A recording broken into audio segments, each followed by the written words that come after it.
Assalamualaikum warahmatullahi wabarakatuh. Nama saya Muhammad Putih Batavian dari Prodi Teknologi Permainan kelas 3J 24C dengan NIM 24913456062. Kali ini saya akan menjawab tugas yang diberikan oleh Ibu dosen Ratu Verlaili Erlindriani MT dengan judul Postmodern. Dimana di sini diberikan soal yaitu jelaskan teori postmodern menurut pendapat para tokoh. Yang pertama itu Jean Baudrillard. Jean Baudrillard ini mempunyai teori postmodern itu ada simulakra dan hiperrealitas. Nah, konsep simulakra dan hiperrealitas ini bagi dirinya itu masyarakat modern telah memasuki era di mana tanda-tanda dan representasi ini atau simulakra telah menggantikan realitas yang sebenarnya. Media massa dan budaya populer ini menciptakan realitas simulasi yang lebih nyata daripada realitas itu sendiri. Konsep ini juga sering dikaitkan dengan era pasca industri dan dominasi budaya konsumerisme. Lalu tokoh yang kedua ada Jacques Derrida. Jacques Derrida ini punya teori postmodern yaitu dekonstruksi, di mana ia ini mengkritik gagasan metafisika tradisional dan mencari cara untuk membongkar struktur bahasa dan teks.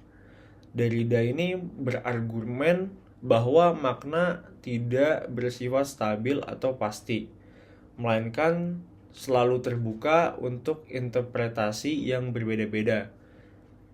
Yaitu ada konsep deferral dan difference, itu kunci dalam pemikirannya si Jacques Derrida. Lalu berikutnya ada tokoh Michel Foucault. Michel Foucault ini punya teori postmodern yaitu kekuasaan dan pengetahuan. Nah, Foucault ini dikenal dengan analisisnya tentang kekuasaan dan pengetahuan.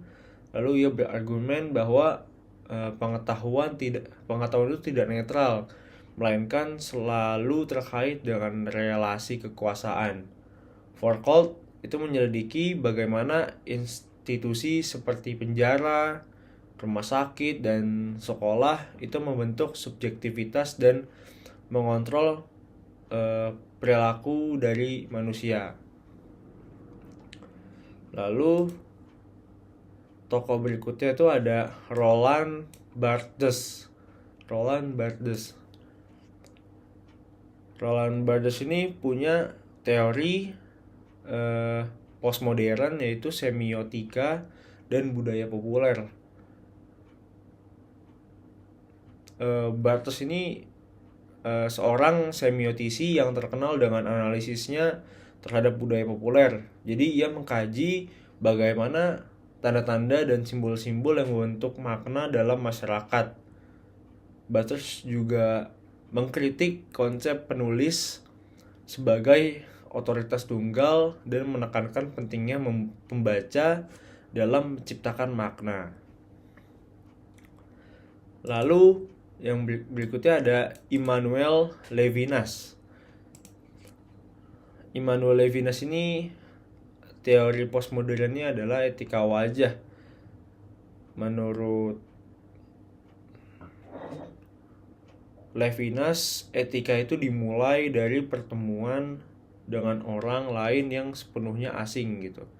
Wajah orang lain memanggil kita untuk bertanggung jawab dan merespon kebutuhan mereka. Levinas juga mengkritik pandangan tradisional tentang subjek yang otonom dan menekankan pentingnya alteritas. Lalu berikutnya ada Julia Kristeva. yaitu dia punya teori postmodern subjek yang berpecah. Kristeva sendiri itu adalah seorang psikoanalis yang menggabungkan teori psikoanalisis dengan semiotika. Dia mengembangkan konsep subjek yang berpecah dan mengkaji bagaimana bahasa dan tubuh membentuk identitas individu. Kristeva juga tertarik pada feminisme dan isu-isu gender. Lalu berikutnya ada Luz Irigaray.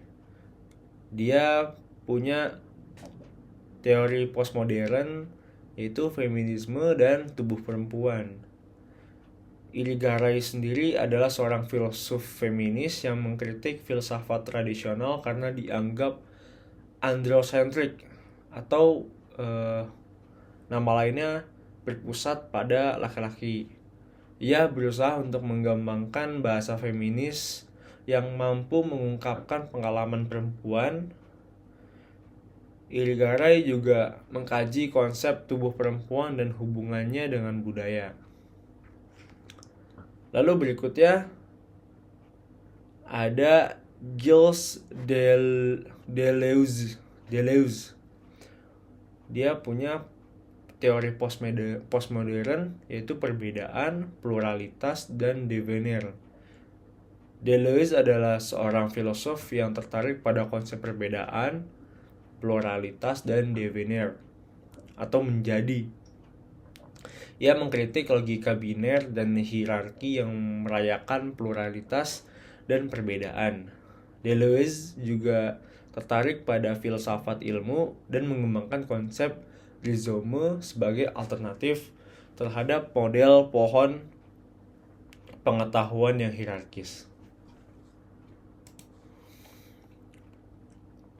Sekian penjelasan saya tentang postmodern menurut pendapat para tokoh-tokoh di atas. Assalamualaikum warahmatullahi wabarakatuh.